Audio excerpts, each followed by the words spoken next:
I came in late, but I also want to applaud you for having this conversation. I've been in Pensacola for about 20 years, and I raised my daughter here. But when she got to middle school, I grew up in Detroit, and I grew up in a multicultural atmosphere. And as a black woman, I'm also a dancer, and I've been dancing since I was 4, and I'll be 60 this year. And I've been a dance educator here in this community. And one of the things that my daughter has kind of taken on some of the leadership roles as well in New York City. She's a teacher for the Uncommon Schools, and she's writing curriculum, and she's 24. And she's a teacher at a school of girls, the School of Excellence it's called. And I'm here to tell you that it is a school of excellence. And what made me so proud is there are about 400 young black and Spanish girls there, and they are exceptional. They're expected to have the utmost behavior, respect, and they come from very diverse homes. But one of the things that really concerns me about our young black girls, but just girls in general, is that we're accepting the fact that when white girls are on television, they're doing ballet, and the parents are arguing over who's the best and what are we going to buy and all of that stuff. But when our girls are viewed on television at 5 and 6 years old, they're grinding. They're using their hip thrust, and not in the African way, because I study African dance. And African dance, the thrust of the hip is totally different than pumping on the floor or pole, and it is being perpetuated throughout this country, period. And even in Africa, even some of the African traditions, the kids are being geared towards more sexual trafficking, more sexual movements. And speaking about some of the issues that we need to be addressing, that is definitely one. And I'm in child welfare. And part of our, I'd say at least 3% of our abuse is increasing. Sexual abuse is increasing against our children. And it's important. And if you start to look at television, I watched a commercial today about a cruise ship.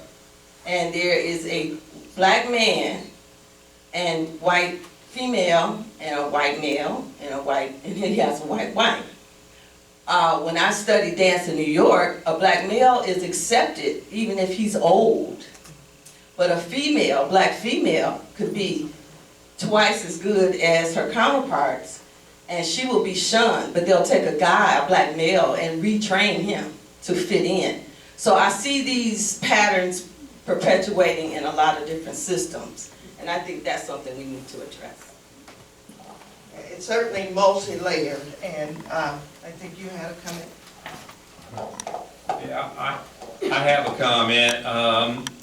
As you can see, I'm not a woman, so I don't know exactly what a woman might go through in a lot of aspects in politics or race, because I'm also a white man, and I'm not a black woman or a white woman. So there's a lot of things that, I try to understand. And I like the way that you presented the history of women of color and what they have been through. But as in history, I think all races eventually go through trauma and tribulation, Everybody is not above somebody else. No one is below someone else. And I just wish that we could figure out a way to realize that all white people or all black people or all yellow people or all red people, we just need a little more love and understanding, because we're missing a lot of that, When was said about the Women's March, that was a movement that came because of what has taken place in America. And it wasn't, I don't think any white woman there was trying to degrade a black lady, or any black women that participated were trying to make a statement other than the fact that we need to do something about what's going on in America right now and what's going on with the presidency. You know, Okay, did you, all you, want you, to- you've experienced a lot of things, but a lot of us also have experienced a lot of things. So, Thank you, Devin. What was that Hey, mother? this is a good example right here of humanity. This couple. Sarah, Did anybody on the Sarah, panel did you have have a anything? comment? You got something? I guess what I'm thinking, I'm going to let you say what you have to say, but what I'm thinking is we have all of these really amazing women on this panel, and I'd like to see us really giving them a chance to comment a little bit more and answer questions and so forth. And so if we could have a little bit more directed towards the panel rather than people's opinions, yeah. So.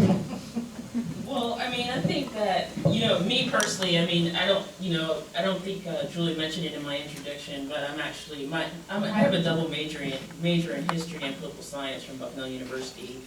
And one of the things I would probably try to tell you at this point, I think we're a little bit too late for the "we are all one race" notion at this point in time. And as a history major, that blows my mind. White people have colonized so many countries, not even just the United States. This has gone on for years and years and years and years. It's not about, you can't just suddenly kumbaya all of a sudden. There has to be, actual firm policies. There has to be, I mean, Dr. Martin Luther King, even said, if you read some of, his letters from Birmingham, he had talked about how we need to pretty much just start over from scratch, and that's pretty much kind of where we're at, but I think that a lot of people are just trying to cling on to, certain things so hard. I mean, obviously, I think that's why, what led us to Trump getting elected is because a lot of white people are in fear of being in the minority, which is going to happen in 30 years. And I'm sorry to inform you if you're not aware of this fact. And so I think that a lot of white folks are clinging on to. You're ripping off on me, Haley. So a lot of white folks, you guys are clinging on to things that are not gonna. Not gonna be reality pretty soon. So at some point in time, I think that we just gotta, I think there has to be some firm policies in place to address everyone, and I don't know what those answers are, because I can't speak for all people of color, but I would try to talk to multiple people of color, not just one, not just say, oh, I have a black friend and she says this. Talk to 20 black people, talk to people that aren't even your friends, talk to trans women, non-binary people of color, talk to a wide range of people to get different perspectives and not just tokenize your one black friend that you have, which I still don't think most of you have a black friend, but damn!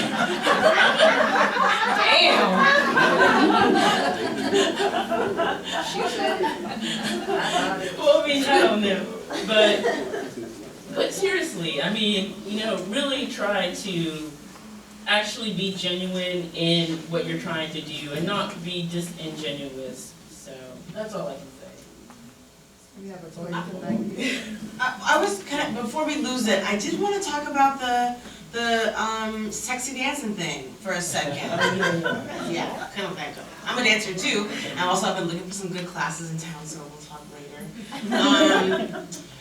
A tool of white supremacy has been to control black bodies through forced sterilization, through slavery, through, the list really goes on, right? And so I think it's a really curious task to figure out how we cannot recreate those moments. Black women have also been either hypersexualized or, there's like Jezebel and the Mammy, right? Like, which is not any sort of thing to be proud of or to be. But what strikes me as interesting in that comment was that there seemed, I heard a sentiment of blaming Black girls for the violence that happens against them because of the way that they dress or move. And I need us not to do that, because that's what white people have always done to us. Have told us, this is how you move, this is what you deserve based on those things, instead of talking about emphasizing consent and sexual education. And so I want us to not get distracted from the real problem. The real problem is white supremacy, not that Black women and girls find power in those motions that we actually have in our blood and our muscles to do. So that's what I was gonna say.